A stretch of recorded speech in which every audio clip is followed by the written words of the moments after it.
선보여 주신 우리 뭐라고 말해야 될까? 부채춤 워십팀. 급조되었으나 전혀 급조되지 않는 것 같아요. 고난도의 거의 불가능할 것 같았던 동작을 하는 영광을 돌린 우리 부채춤 워십팀에게 다시 한번 정리의 박수를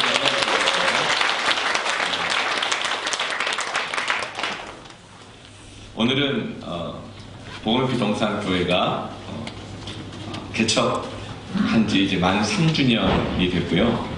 우리 호매실동으로 이곳으로 교회가 세워져서 예배를 드린 지는 이제 2년 5개월 이제 되었습니다. 그래서 매년 특별히 창립 기념 예배를 특별히 드리고 이렇게 했는데 이번에는 어떻게 할 것인가?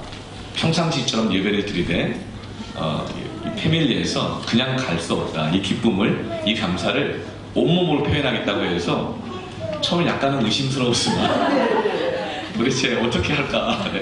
이분이 시간이 날까부터 시작을 해서 부채춤을 추신다 그러길래 참 궁금했는데 좀 하나님께서 기뻐 받으신 줄 믿습니다. 다시 한번 하나님께 큰 영광의 박수를 드리겠습니다. 함께 말씀 읽겠습니다. 사사기 3장 1절에서 11절까지 말씀입니다.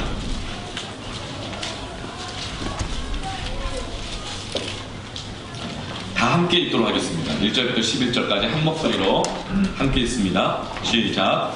여호와께서 가나안의 모든 전쟁들을 알지 못한 이스라엘을 시험하게 하시며 이스라엘 자손의 세대 중에 아직 전쟁을 알지 못하는 자들에게 그것을 가르쳐 알게 하게 하사 남겨주신 이방 민족들은 블레셋의 5 군주들과 모든 가나안 족속과 시돈 족속과 바알 헤르몬 산에서부터 하맛 입구까지 레바논 산에 거주하는 히위 족속이라. 남겨주신 이 이방 민족들로 이스라엘을 시험하사 여호와께서 모세를 통하여 그들의 조상들에게 이르신 명령들을 순종하는지 알고자 하셨더라.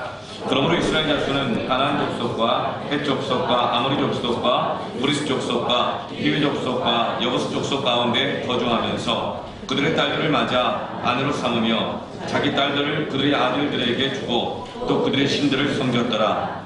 이스라엘 자손이 여호와의 목전에 악을 행하여 자기들의 하나님 여호와를 잊어버리고 바알들과 아세라들을 섬긴지라. 여호와께서 이스라엘에게 진노하사 그들을 메소보디아마 왕 구산 리사다임의 손에 하셨으므로 이스라엘 자손이 구산 리사다임을 8년 동안 섬겼더니 이스라엘 자손이 여호와께 부르짖음에 여호와께서 이스라엘 자손을 위하여 한 구원자를 세워 그들을 구원하게 하시니 그는 곧 갈렙의 아우 그나스의 아들 운니엘이라. 여호와 영이 그에게 임하셨으므로 그가 이스라엘의 사사가 되어 나가서 싸울 때에 여호와께서 메소보다미아 왕 구산 리사다임을 그의 손에 넘겨주심에 온니엘이 손이 구산 리사다임을 이기니라. 그 땅이 평안한 지 40년에 그나스의 아들 온니엘이 죽었더라. 아멘. 창립 우리 3주년 예배를 드리면서 특별히 오늘 말씀의 이 주제는 믿음의 승객, 전쟁을 가르치신 하나님, 우리가 마땅히 싸워야 할 영적인 전쟁을 통해서 믿음이 승계되어지는, 믿음이 전수되어지고 축복이 전수되어지게 하시는 하나님의 은혜의 말씀을 나누게 될 때 믿음이 정말 승계되는 은혜가 있기를 축원합니다.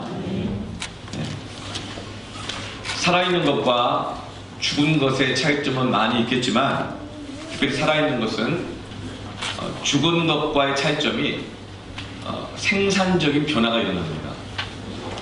살아있는 것은 성장합니다. 또 열매를 맺고 씨를 맺어서 생명 안에 있는 그 DNA를 또 전수하여 생산적인 변화가 일어납니다.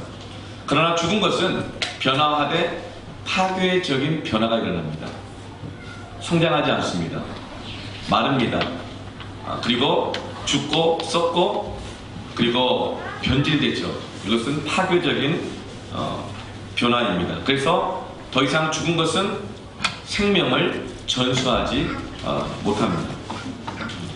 그런데 이 약속의 땅 가나안 땅에 들어온 이스라엘 이 백성들의 영적인 상황, 신앙생활 가운데 이런 파괴적인 변화가 일어납니다. 성장하고 열매 맺고 생명을 전수하는 것이 아니라 성장되지 않고 그리고 열매를 맺지 못하며 이 생명이 단절되는 믿음의 생기가 일어나지 않는 파괴적인 변화가 계속 있었던 것을 사사기 말씀은 보여주고 있습니다. 그래서 하나님께서는 그것을 더 이상 파괴적인 변화가 이 신앙의 단절이 계속되지 않도록 다시 믿음을 승계하기를 원하시고 생산적인 변화, 생명의 변화의 역사들이 이스라엘 백성들 안에 다시금 일어나도록 하기 위해서 오늘 우리에게 믿음의 싸움, 영적 싸움을 다시금 시작하도록 우리를 가르쳐 주시고 알게 해주시고 믿음의 사는 싸움을 시작하게 하십니다. 오늘 여러분 믿음의 승계가 일어나는 그리고 생산적인 변화가 일어나는 믿음의 선한 싸움을 싸우기를 다시금 결단하시길 바랍니다. 아멘.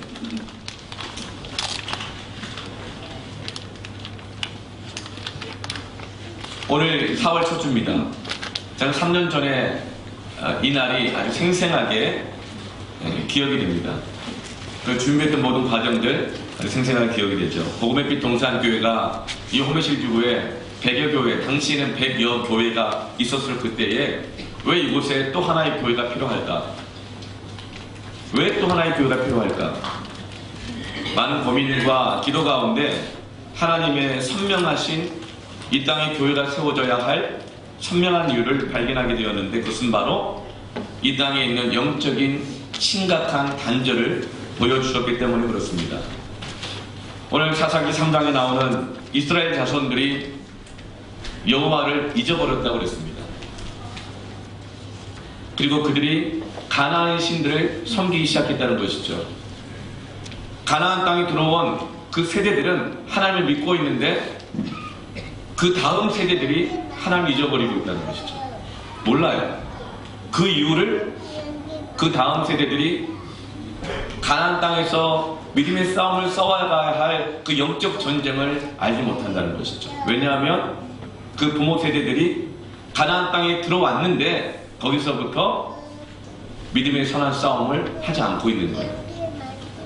그래서 그 부모 세대들까지는 신앙이 있지만 그 영적 싸움을 통해서 우리가 이 땅에 살아가야 될 진정한 하나님의 목적, 하나님과 우리의 관계, 하나님은 어떤 분인지를 알아가게 되는데 그 부모 세대들이 믿음의 싸움을 포기했을 때 그 다음 세대들이 그 가나안에서의 전쟁을 알지 못함으로 하나님을 알지 못하게 되어지고 이제는 가나안 사람들과 같이 똑같이 살아가게 되며 그들과 똑같이 하나님을 떠나 이방신을 섬기게 되는 이런 심각한 영적 단절이 있는 것처럼 이 호메실 지구에 이런 영적인 단절을 보았기 때문에 그렇습니다. 더 이상 신앙이 전수가 되지 않아요. 교회가 없어진 것이 아니죠. 우리가 누가복음 큐티를 계속하고 있는데 예수님께서 예루살렘 성전을 바라보시면서 그렇게 슬피 우셔요. 그리고 채찍을 만드셔서 분노하시면서 예루살렘 성전 안에 있는 사람들을 책망하십니다. 그 이유는 예루살렘 성전 안에 돈 바꾸는 사람들이 들어와 있어요. 그리고 성전 예물을 사고 파는 사람들이 들어와 있어요. 나쁜 의도가 아니죠.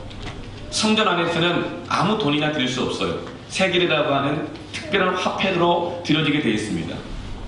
그런데 이들이 예배를 드리다가 성전에 드릴 이 헌금을 깜빡 잊어버리고 온 거예요. 근데 세상 돈은 낼 수 없잖아요.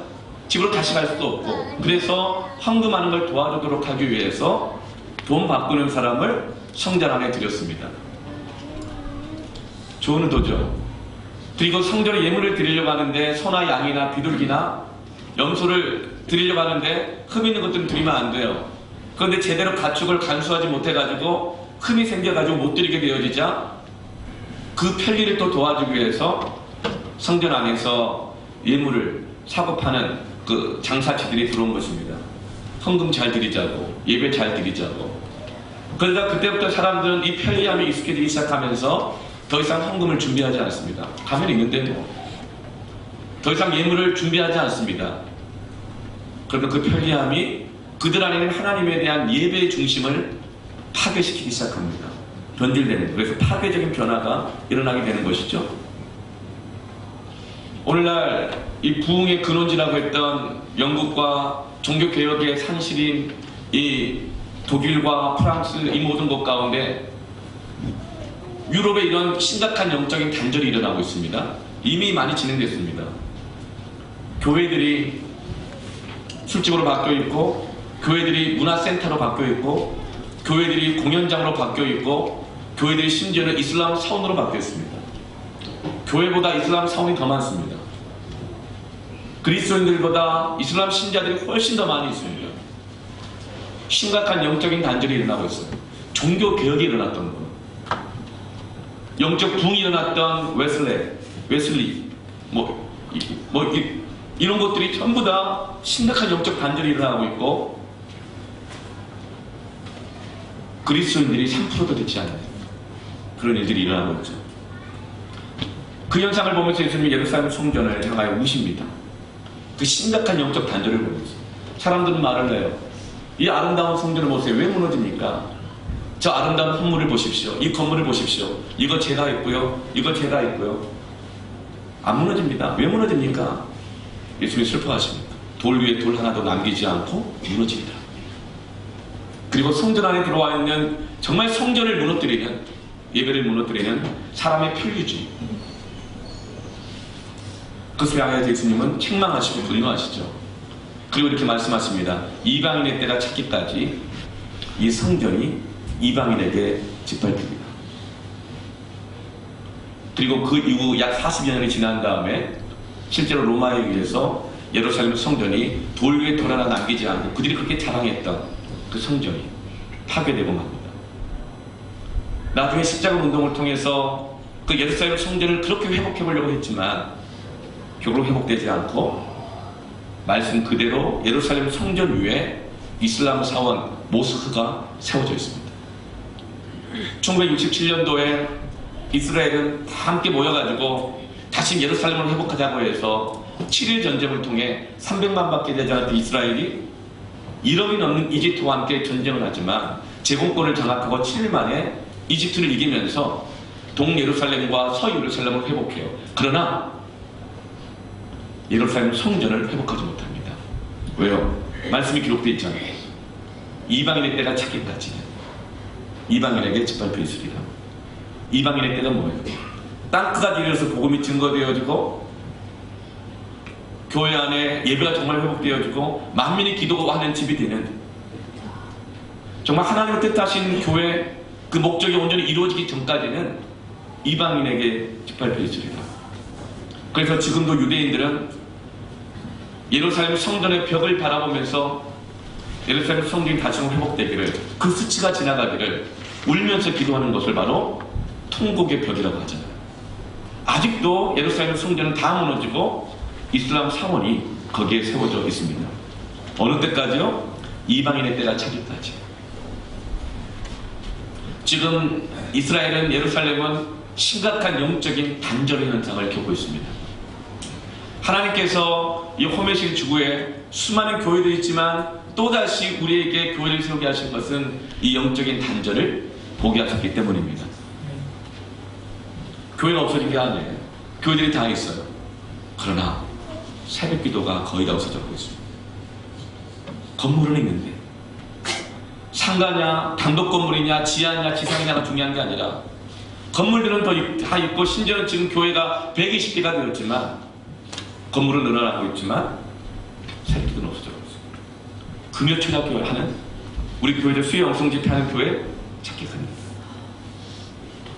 심각한 영적 단절이 일어나고 있습니다.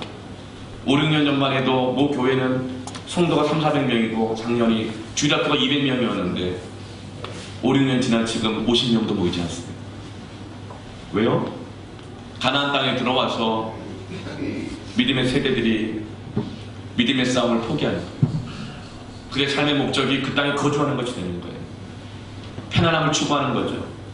영적 전쟁을 통해서 우리가 살아가야 될 목적, 살아계신 하나님 어떤 분인지 우리가 잊어버리지 않는데 이런 전쟁을 알지 못하게 되어지면서 그 싸움을 포기하면서 그게 살아가게 되어지자 그 다음 자녀 세대들에게 믿음이 전수되지 않는 파괴적인 변화, 영적 단절이 일어나고 있는 것입니다. 우리 복음의 빛 동산교회가 다시금 이 3주년 재년 예배를 통하여서 우리 교회의 사명이 무엇인지 깨닫기를 바랍니다. 우리가 중단하고 있으므로 나까지는 어떻게 신앙생활하지만 우리가 믿음의 싸움을 포기했을 때, 삶의 목적과 방향이 달라졌을 때 그 다음 세대에게 신앙이 전수되지 않는 영적 단절을 경계하시길 바랍니다. 다시 우리가 믿음의 싸움을 싸우기를 시작하기를 축원합니다. 하나님께서는 우리를 시험하신다고 그랬어요. 1절을 보면 이스라엘을 시험하려 하시며, 또 4절에도 이스라엘을 시험하사, 하나님의 인생을 시험하는 분이 아니라고 그랬는데 왜 또 시험하신다 그럴까? 시험엔 두 종류가 있습니다. 하나님이 우리를 시험하지 않는다고 하는 이 시험은 temptation, 유혹을 뜻합니다. 미혹. 하나님은 우리를 미혹하신 분이 아니십니다. 하나님은 우리를 시험하십니다. 이 시험은 테스트입니다. 테스트는 우리의 실상, 우리의 수준, 우리의 실력을 드러내게 함으로 현장에 가서 실패하지 않도록 준비시키는 것이 시험이죠. 그러니까 하나님은 우리가 현장에서 실패하지 않도록 우리를 테스트하십니다.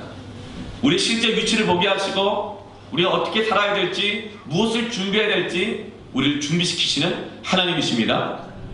근데 그것을 시험하시는 방법이, 우리를 테스트하시는 방법이 바로 전쟁을 알게 하사 가르치신다는 거예요.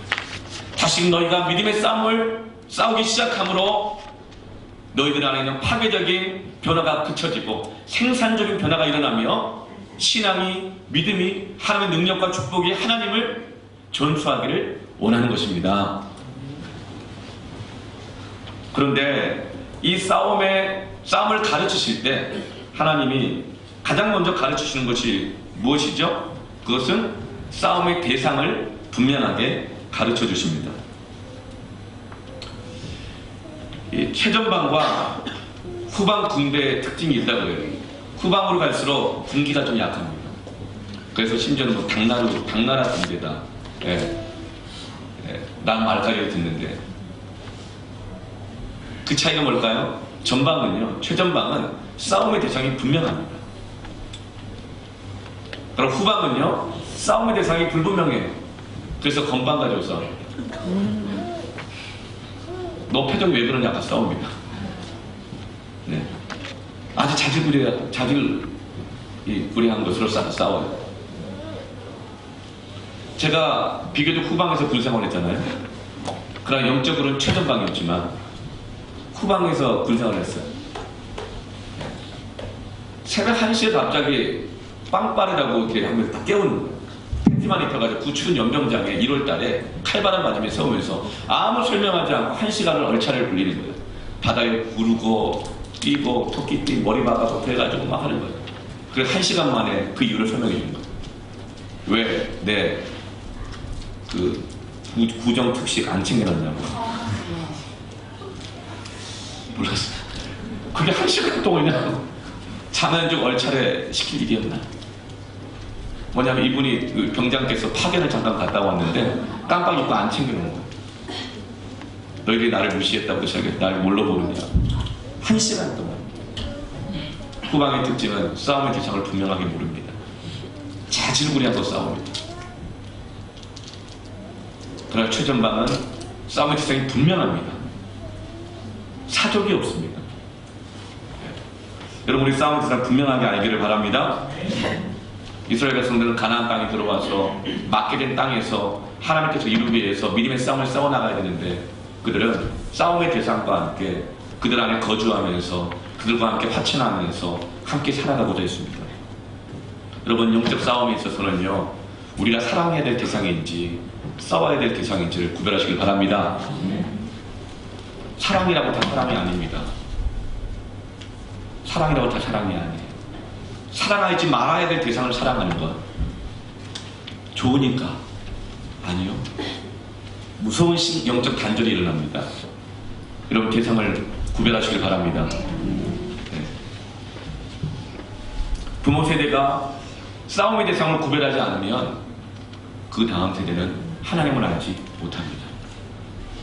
사랑해야 될 대상을 알지 못하면 그거 바라보고는 가는 자녀 세대들이 영적인 혼란에 빠집니다. 그리고 똑같이 살아가게 되어지면서 하나를 완전히 잃어버리게 되는 것이죠. 하나님께서 지금 이스라엘 백성들에게 싸움의 대상을 이제 구체적으로 얘기해 주는데, 영적 싸움의 영역 두 가지를 아주 구체적으로 얘기합니다. 5절 말씀 같이 한번 읽어볼까요?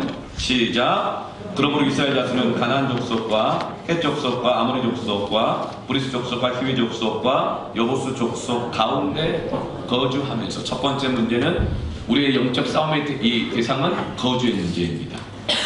거주의 문제는요, 우리에게 신앙의 싸움을, 이 갈등을 일으킵니다. 여러분, 거주의 문제에 있어서 믿음의 싸움을 싸우시길 바랍니다. 두 번째는요, 6절 말씀입니다. 같이 읽을까요? 그들의 딸들을 맞아 아내로 삼으며 자기 딸들을 그들의 아들들에게 주고 또 그들의 신들을 섬겼더라. 결혼의 문제입니다. 가정의 문제입니다. 이 안에서 믿음의 싸움을 포기하게 되어지면 거주의 문제 때문에, 결혼과 가정의 문제 때문에 신앙의 단절이 일어난다는 거죠. 파괴적 변화가 일어난다는 거예요. 생산적 변화가 아니라 거주의 문제 안에 믿음의 싸움이 없어지면, 가난한 사람들과 똑같이 거주의 문제를 살아가면, 결혼의 문제에 있어서, 가정의 문제에 있어서 가난한 사람들과 똑같이 살아가고 믿음의 싸움을 잃어버리면 파괴적인 변화가 일어나기 시작하고 영적 단절이 일어난다는 거예요. 거주의 문제만큼 우리에게 큰 문제가 없죠. 우리를 불편하게 하는 것, 또 우리의 욕망을 부추긴 것이 또 없어요. 거주의 문제. 우리가 얼마나 또 많은 근심이 일어납니까? 거주의 문제 때문에. 또 결혼의 문제만큼 우리로 하여금, 우리 부모들이 자녀 결혼 문제도 얼마나 많이 기도해요. 여러분, 결혼하는 거 쉬운 거 아니더라고요. 사람 있고 없고를 따라서 결혼 자체가 얼마나 어려운지 몰라요. 그 안에 굉장히 많은 신앙적 갈등과 영적 싸움이 있습니다. 그리고 결혼만큼 사람의 근본적인 욕망을 부추기고 하는 것도 없어요. 이 두 가지와 하나님은 믿음의 싸움을 다시 싸우기 시작하는 거예요. 많은 사람들이 거주의 문제를 결정하는 과정 속에서 신앙을 잃어버릴 때가 많아요. 어디에 거주할 것인가? 그 많은 사람들이 결혼의 문제로 인해서 신앙의 단절을 겪는 경우가 많이 있습니다.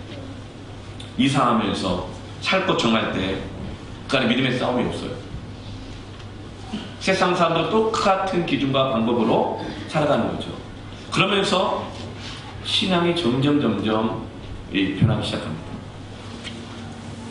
여러분, 우리 거주의 문제는 어떻게 믿음의 싸움을 싸워나가면서 이 거주의 문제를 결정함을 통해서 하나님의 축복이 이어지게 할까요? 여러분, 거주의 문제는요, 믿음의 싸움을 싸워나가면 반드시 그 안에 믿음의 승계가 일어나고 하나님의 축복이 전수됨을 믿으시길 바랍니다. 너무나 귀한 기회예요. 아브라함과 롯이 천신만고 끝에 애굽 땅에 가나안을 피해서 기근을 피해 갔다가 다시금 하나님의 도우심으로 가나안 땅에 돌아왔어요. 근데 하나님 축복하시니까 땅 문제로 다툼이 일어났습니다. 아브라함의 종과 롯의 종이 서로 땅이 좁다고 다퉜어요. 그래서 아브라함이 이렇게 말합니다. 롯아, 네가 좌하면 내가 우하겠고 네가 우하면 내가 좌하리라. 그랬더니 롯이 그냥 홀라당 제일 좋은 땅, 편안한 곳, 같이 있는 곳을 딱 취해버린 거예요. 에덴 동산과 같고 소돔과 가까운 곳이라고 했어요. 근데 아브라함이 갈 데가 없는 거예요. 그래서 찾아간 곳이 어디죠? 헤브론을 잡아서 해발 920m의 고산지대, 그곳으로 갑니다. 그곳에 가서 아브라함은 제단을 쌓고 여호와 이름을 불렀더라 예배합니다.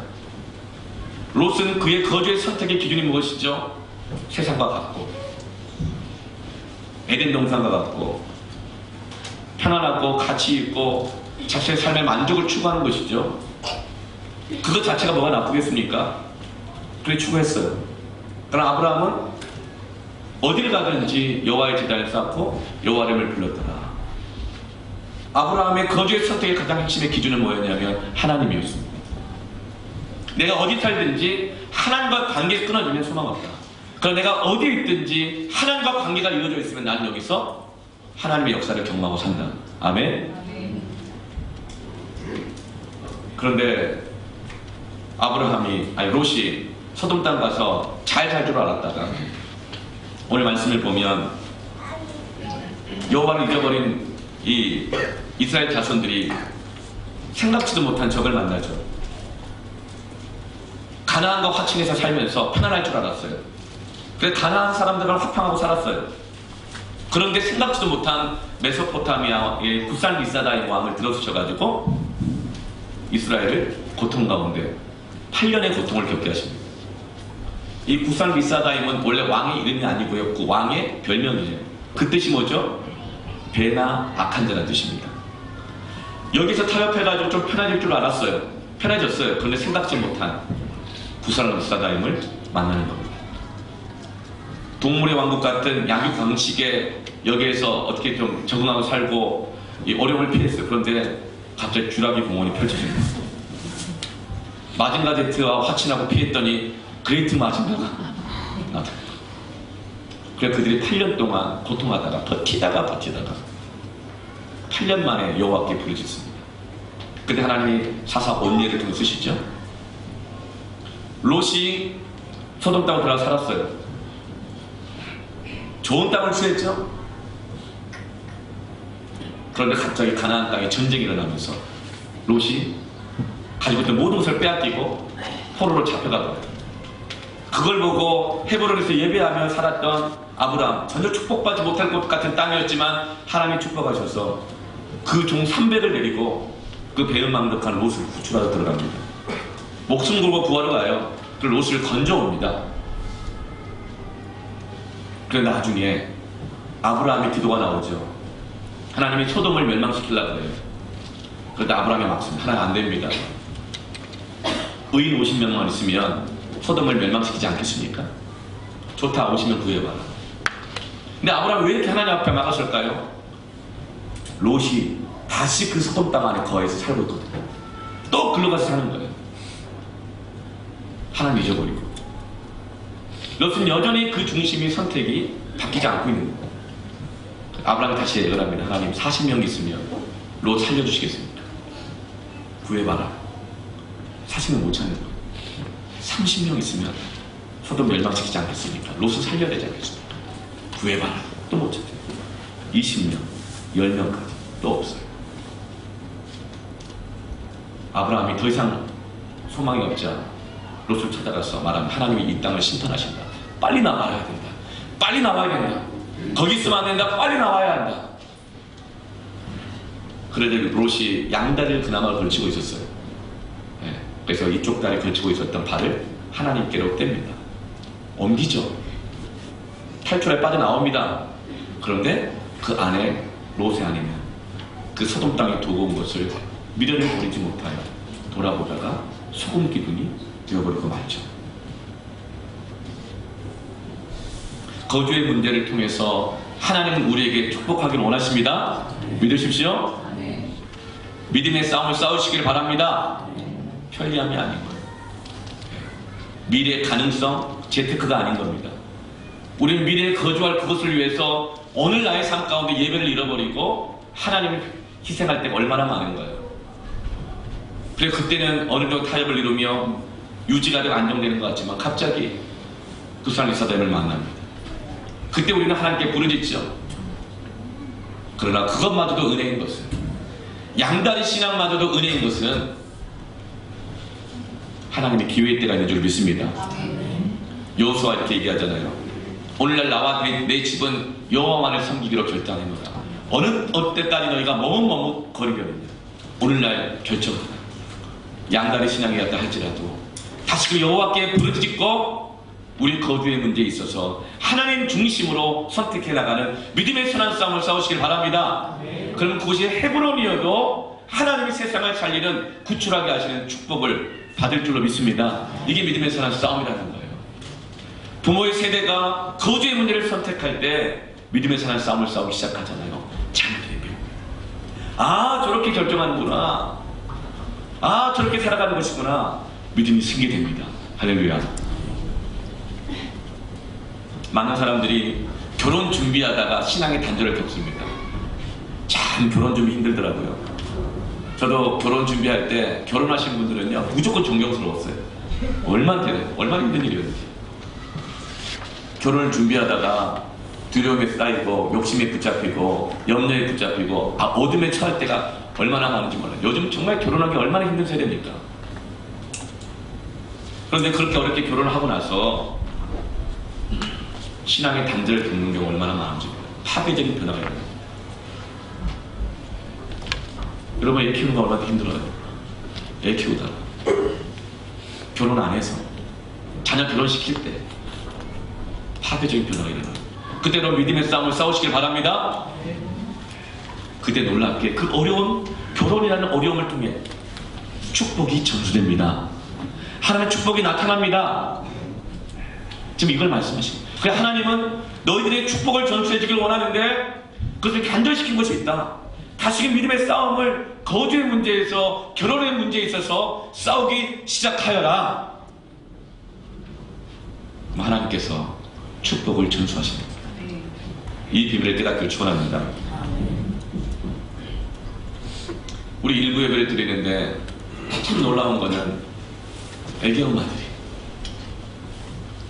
그렇게 봉사자로 일부 예배 미리 와가지고, 일부 예배가 9시 10분인데 8시 반까지 교사 모임부터 하면서 애기 엄마들, 애기 아빠들, 젊은 부부들이 와서 봉사 준비한 거 그렇게 해요. 여러분, 사실은 아이들 데리고 교회 나오는 거 전쟁이잖아요. 여러분 다 잊어버렸죠? 예. 그러나 정말 전쟁이에요. 또 손주 손녀 돌보는 우리 할머니 할아버지는 아직까지 그 전쟁이 계속되고 있죠. 주일뿐만 아니라 평일도 막 전쟁일 거예요. 여러분, 그런데 믿음의 선한 싸움을 싸우십시오. 그게 잘못된 거 아닙니다. 그게 막 문제가 심각한 거 아닙니다. 뭐 교회가 잘못돼가지고 이런 신앙생활이 잘못돼가지고가 아니에요. 오히려 거기서 믿음의 선한 싸움을 싸우십시오. 예배를 세우십시오. 힘듭니다. 그러나 그것을 통해서 믿음이 승계되고 하나님의 축복이 전수된 줄로 믿으시길 바랍니다. 잘하고 계시는 거예요.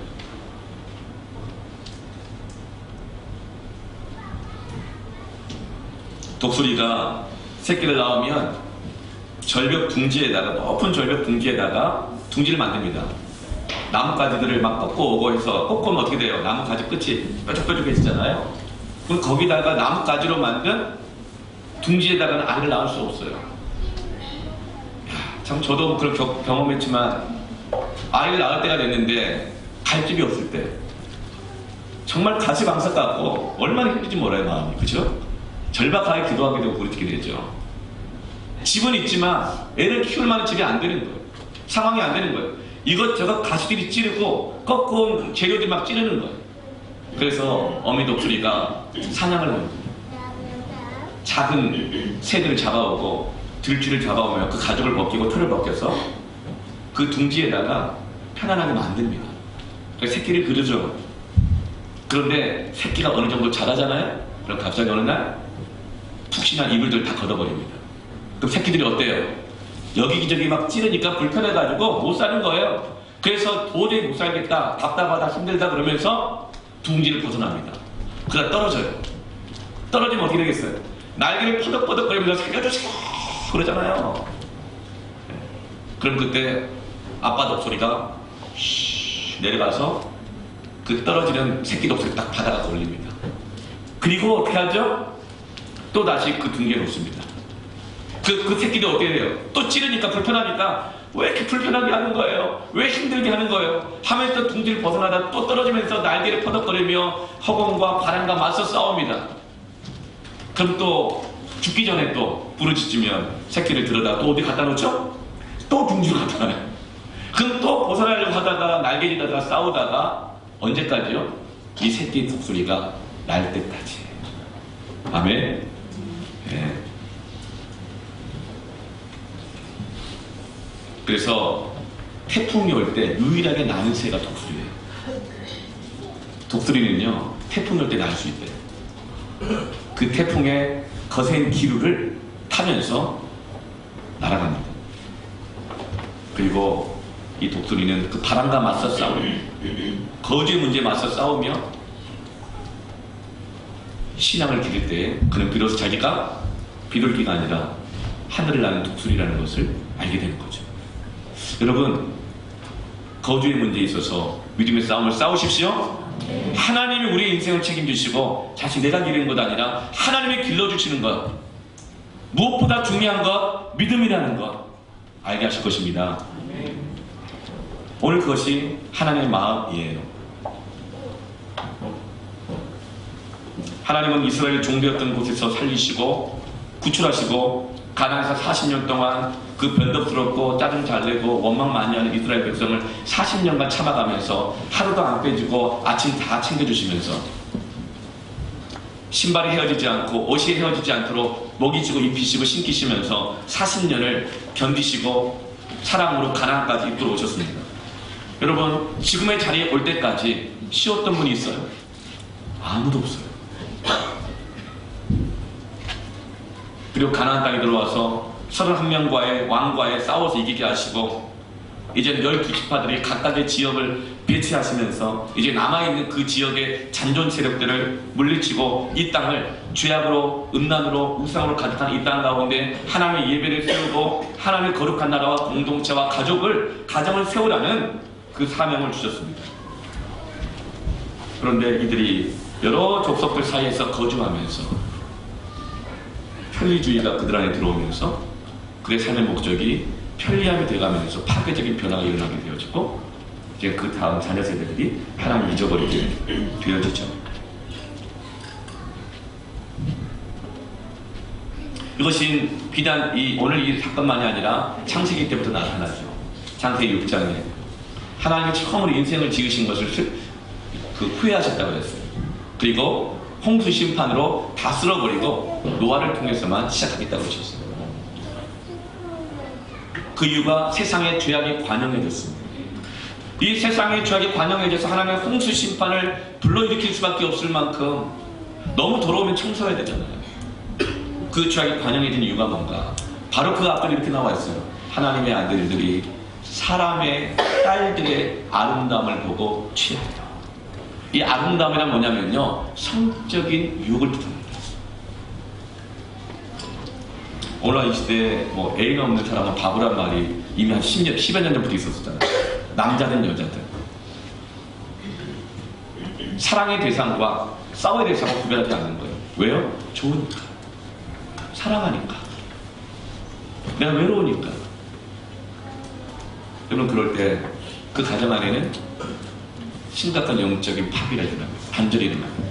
그 다음 자녀 세대들이 진정한 사랑의 대상을 몰라요. 나는 사랑이 뭔지도 몰라요.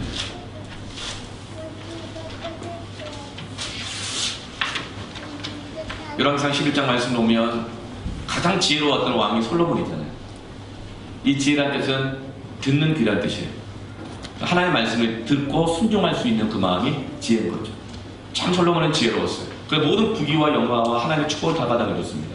그런데 창세기 11장, 열왕기상 11장 가면 솔로몬이 정치력을 발휘하기 시작합니다. 이 좋은 것을 잘 관리하려면 주변 나라들과 좀 편안해야겠다. 가장 좋은 방법이 뭔가? 그 나라의 왕의 딸과 함께 결혼하면 어떻게 그 결혼 관계인데 서로 전쟁이 일어나겠습니까? 그래서 서로에 피 묻히지 않고 이 소중한 것들 잘 지켜내자. 그래서 정략 결혼을 하기 시작합니다. 처음엔 좋은 뜻이었는지 모르겠죠? 방법 자체가 나쁘지 않은데 그 좋은 뜻이 보존이 되겠습니까? 다 깨지죠. 그 나중에 그 여인들이 솔로몬의 마음을 하나님께로부터 돌이켰다 나와 있습니다. 그리고 그 여인들이 10월 때 갖고 왔던 그 나라의 우상들을 함께 섬기기 시작했다. 왜요? 가정의 평화를 지키기 위해서. 한 여자와 사는 것도 힘든데 수많은 여인과 살 때 그 까다로움, 그 생각, 신앙의 칼라, 종교, 여러분 지무덤을 판 겁니다. 지 지혜를 믿고 판 거예요. 그래서 결국은 어떻게 하죠? 가정의 평화를 위해서 이방 여인의 신앙을 받아들여 주는 겁니다. 그렇다고 해서 자신의 신앙을 포기하지도 않아요. 성경을 없애지도 않았죠. 양다리 신앙을 거치고 살아가는 거예요. 그러다 어떤 일이 일어납니까?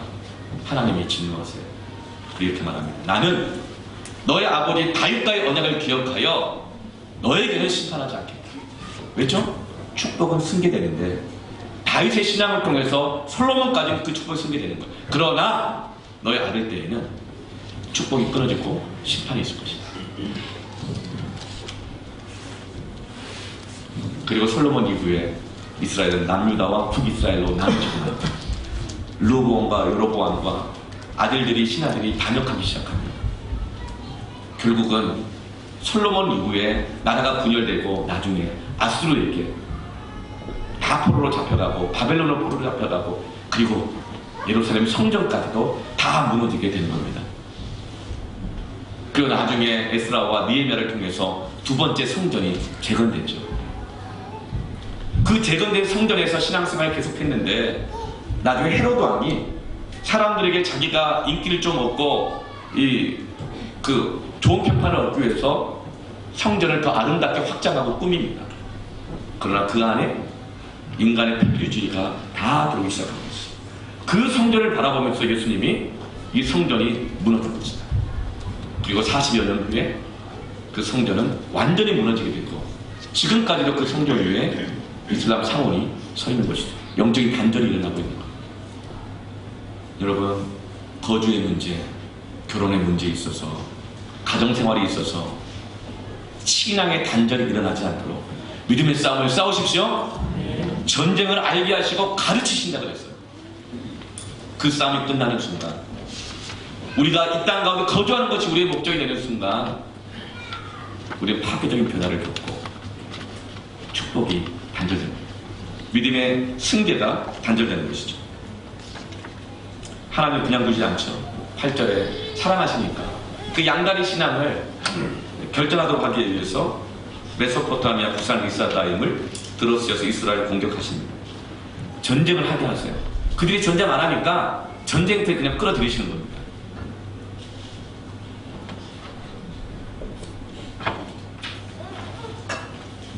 하나님께서는 화폐 가치로 따진다면 수표 말고 최고의 화폐 가치가 지금 5만원짜리죠? 네. 하나님은 우리를 5만원짜리 신권으로 인생을 만드셨는데 만약에 그 자녀가 1,000원짜리 인생을 살아간다면 그냥 두지 않으시겠죠. 그래서 하나님께서는 고통을 주십니다. 전쟁을 하게 하세요. 그래서 하나님을 찾게 하는 거예요. 부르짖게 하는 것입니다. 그들이 수고한 대로 먹지 못하게 하세요. 적들이 아사다 나의 사랑을 채워줄 줄 알았더니 알고 보니 부산 리사다임이에요. 지금 당장 타협해서 편안했는데 생각지 못한 전쟁이 일어나요. 끌려가요. 잡혀가요. 다 잃어요. 그러나 그것은 하나님의 구원의 손길인 줄 믿습니다. 다시 믿음의 싸움을 싸우기 시작해라. 그럼 헤브론이라도 어디라도 내가 너를 축복하고 너를 향한 나의 믿음의 축복이 너에게서만 끝나는 것이 아니라 자녀에게까지 전수되게 될 것이다. 하나님은 고통 가운데 울부짖는 이스라엘을 구원하시기 위해서 첫 번째 사사 온니엘을 통하여 구원하십니다. 온니엘은 이렇게 소개되어 있어요. 9절 말씀 보면 이스라엘 자손이 여호와께 부르짖음에 여호와께서 이스라엘 자손들을 위하여 한 구원자를 세워 그들을 구원하게 하시니 그는 곧 갈렙의 아우 그나스의 아들 온니엘이라. 온니엘에 대한 소개예요. 온니엘 어떻게 소개하죠? 갈렙의 아우. 갈렙의 신앙이 그 아우 그나스에게 전수됐다는 것입니다. 그리고 그나스의 아들 온니엘. 그 신앙이 그나스로 그 아들에게 전수됐다는 거예요.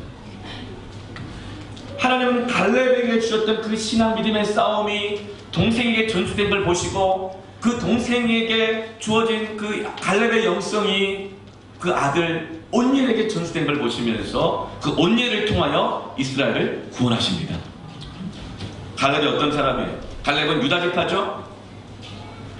헤브론 땅 아무도 안 가려고 그랬어요. 그러자 갈렙이 이 산지를 내게 주소서. 내가 올라가서 싸우겠습니다. 이것이 갈렙의 영성이었어요. 유다 지파가 그래서 그 고산지대로 가서 예루살렘을 수복하고 그리고 헤브론을 다시 수복하고 그런데 또 한 군데 기럇세벨이라는 곳이 있었어요. 근데 같은 유다 지파였지만 다 같은 마음은 아닌가 봐요. 싸우다가 힘들고 지치니까 또 싸워야 되니까 피곤합니다.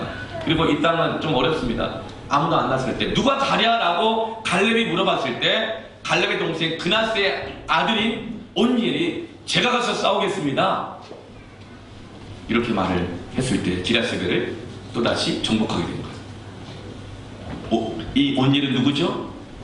믿음의 사람 싸움을 싸운 갈렙의 영성이 그나스에게 준수되었고 그 아버지로부터 이 갈렙의 영성이 믿음의 사람 싸움이 그 온니엘에게 준수가 되어 있는 것입니다. 하나님이 이렇게 믿음을 승계하게 하시고 이렇게 하나님은 구원하시고 축복하신 줄 믿습니다. 이 달려있는 거 너무 중요한 거예요. 여러분 싸우지 않으면 축복이 단절됩니다. 믿음의 싸움을 싸우지 않으면 파괴가 되어가야 되는 겁니다. 그러나 믿음의 사람 싸움을 싸우면 놀라운 하나님의 구원과 축복이 전수되는 것을 보게 될 것입니다. 우리가 이제 창립 3주년을 맞이했죠. 우리가 믿음의 선한 싸움을 계속 싸워가길 바랍니다. 그래야 목적을 잃지 않습니다. 축복이 끊어지지 않습니다. 편안함에 안주하거나 클리지에 빠지게 되어지면 하나님의 축복이 우리까지 말이죠. 여러분 우리가 살 곳은 어디일까요? 이 산도 저 산도 아니요 하나님은 신령과 진정으로 예배하는 자들을 찾으시느니라. 하나님과의 관계가 우리 거주의 문제를 결정하기를 바랍니다. 어디냐면 하나님의 것입니다. 교회를 우리 예수님이 뭐라고 말씀했냐면 이사야서 56장 7절의 말씀, 구약의 말씀을 인용하여 예수님이 누가복음에서 이렇게 말합니다. 이사야서 56장 7절 말씀을 같이 한번 읽어볼까요? 시작. 내가 곧 그들을 나의 성산으로 인도하여 기도하는 내 집에서 그들을 기쁘게 할 것이며 그들의 번제와 희생을 나의 제단에서 기꺼이 받게 되리니 이는 내 집은 만민이 기도하는 집이라 일컬음이 될 것이라. 주님 말씀하셨어요. 내 집은 만민이 기도하는 집이 되어야 하는데 너희가 강도의 구렬로 만들었느니라. 그러면 성전에서 오히려 영적인 단절이 일어납니다. 어느 때 교회 안에서 믿음의 승계, 축복의 전수가 일어납니까? 기도하는 집이 될 때입니다. 믿습니까?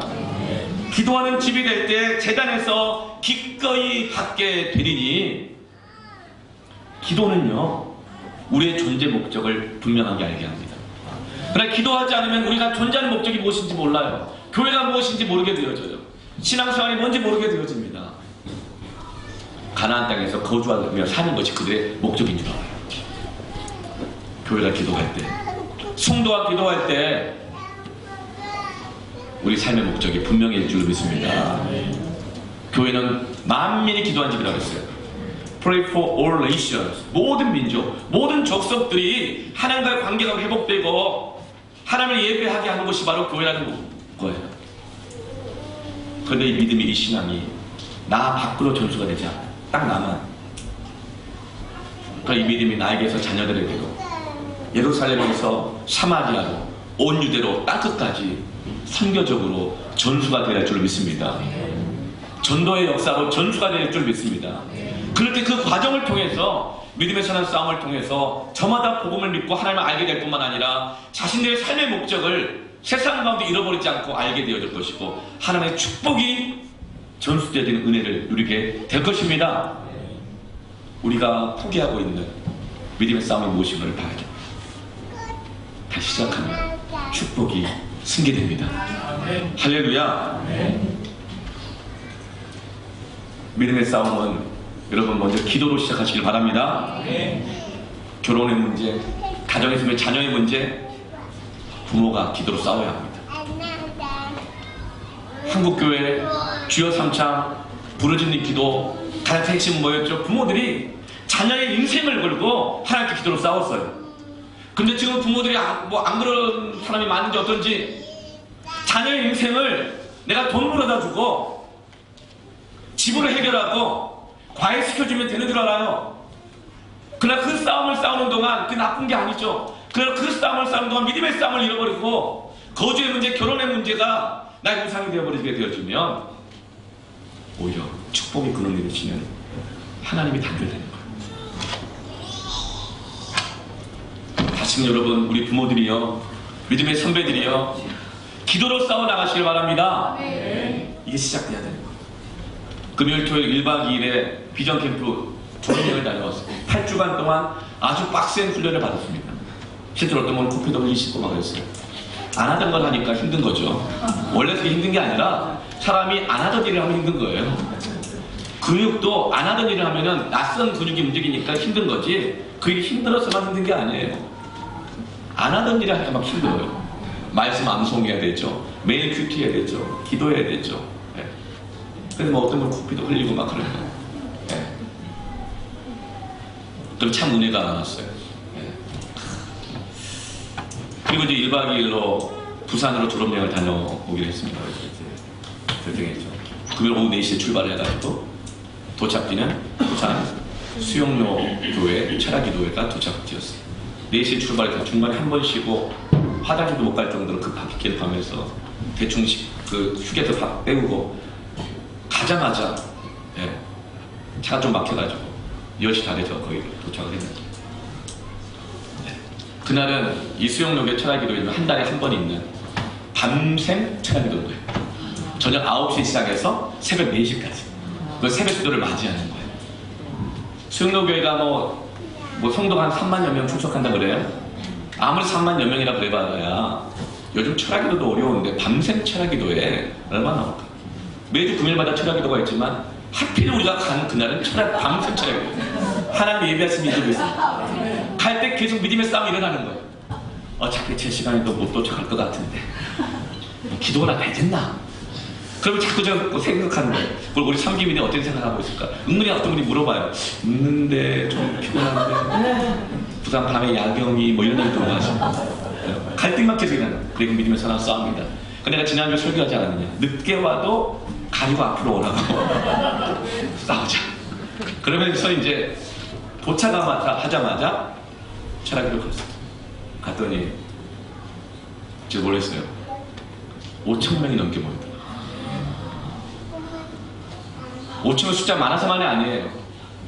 5,000명이 넘게 모이더라고요. 밤샘 철학. 근데 그 숫자에 놀란 게 아니고 더 놀라운 거, 유모차 부대들이 자식 인생을 걸고 기도하는 엄마들이 나와요. 유모차를 끌고 하나님께 달려있다. 이거 믿고 기도하는 믿음의 싸움을 싸는 그 엄마들. 어디서 한지 모르겠어. 유모차로 들어와요. 그리고 정말 김정은이 지금 무서워한다는 중이들, 중학생들, 고등학생들 수백 명이 그날 특송을 하고 강당에 다 올라와서 초등학생, 중학생들이 마치 70대 늙으신 장로님처럼 기도하거든요. 손 들고 흔들면서. 거기서 뭘 봤어요? 믿음의 전술을 본 거예요. 하나님의 축복의 전술을 보는 거예요. 청년들, 장년들. 그 담임 목사님이 그 교회 참 찬양도 길고 설교도 길고 기도도 길고 10시에 설교 시작하시는데 9시부터 10시간 1시간 동안 찬양하고 기도하더라고요. 그리고 아주 여유있게 뜨거워진 상황에서 담임 목사님 올라가 설교하더라고요. 참 부럽더라고요. 말씀으로 달구지 않은 머리 뭐 뜨겁게 달궈져 있어요. 나가지고 10시에 설교로 시작하시는데 언제까지? 11시 반까지. 그리고 11시 반부터 통성기를 인도하시더라고요. 12시까지. 그 12시에 강단에 내려오시면 그때부터 개인 기도 들어갑니다. 새벽 4시까지. 여러분, 그게 뭘로 보입니까?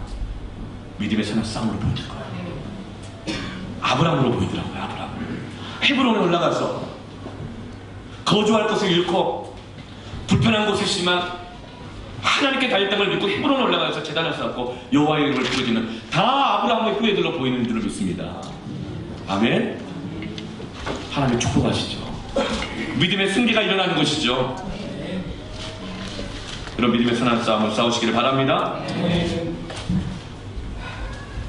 적은 많은 수가 온니엘과 같은 믿음의 선한 싸움을 싸우는 이 영성을 가진 자가 이스라엘 전체를 구원하고 8년의 고통의 세월을 끝내며 40년간의 평강을, 하나님의 축복을 전수하게 하는 것입니다.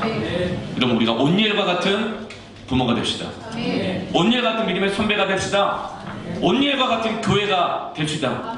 이 호메실 지구에, 서수원 지구에 끊어진 영적인 단절을 이어가는, 축복을 전수하고 믿음을 계승하는, 기도가 사라지고 예배가 사라지고 준비되는 헌신이 사라지며 저마다 먹고 마시는 것과 거주의 한계에 묶여버려서 칠흑같이 어둠 가운데 있는 이 세대들을 하나님께로 돌이키는 교회가 되기를 주님 이름으로 축원합니다. 축원합니다. 축원합니다. 축복은 계승됩니다. 계승자가 되기를 축원합니다. 아멘. 이제 우리 함께 기도하기를 원합니다. 주님이 주신 땅으로 함께 찬양하면서